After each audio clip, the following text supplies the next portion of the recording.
Hello and welcome to S2S Therapy TV, where we walk shoulder to shoulder with you through real conversations on mental health and wellness. Today, we're diving into a complex but crucial topic, crime and mental health. How does mental illness intersect with criminal behavior? Are mentally ill offenders treated fairly? And what can be done clinically and legally to protect both the individual and not everyone with a mental illness commits crime, and not every crime is committed by someone with a diagnosable mental disorder. However, mental illness can be a risk factor, particularly when left untreated.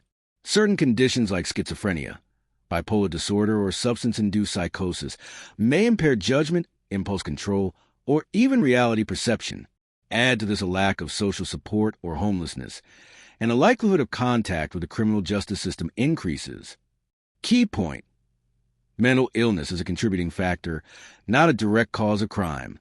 Example: in many countries, over 40% of inmates suffer from a diagnosed mental disorder.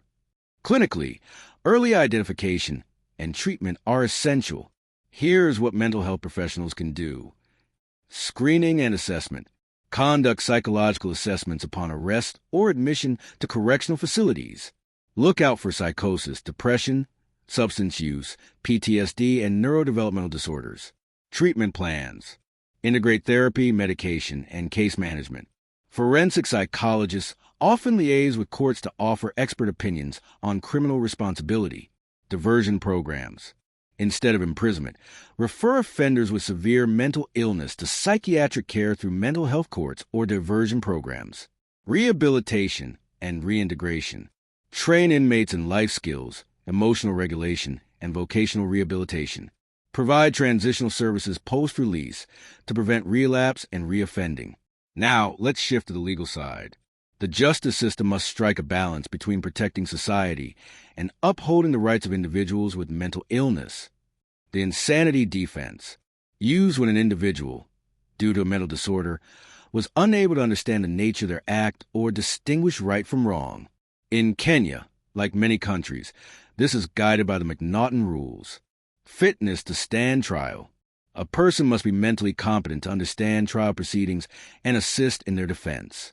If unfit, courts may order treatment before trial proceeds. Legislation and policy. Encourage integration of mental health laws into criminal codes.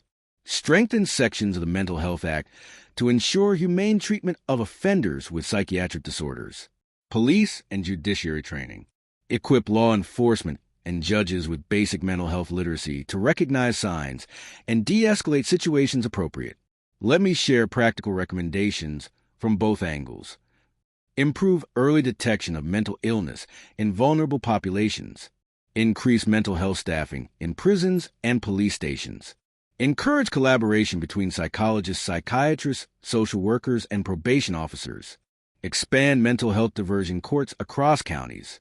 Legally mandate regular mental health reviews for incarcerated persons. Provide legal aid to offenders with mental illness, especially in under-resourced communities.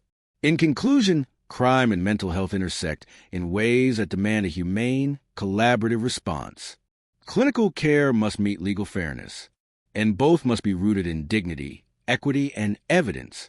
Let's continue the conversation. Subscribe to S2S Therapy TV for more on wellness, law, and mental health.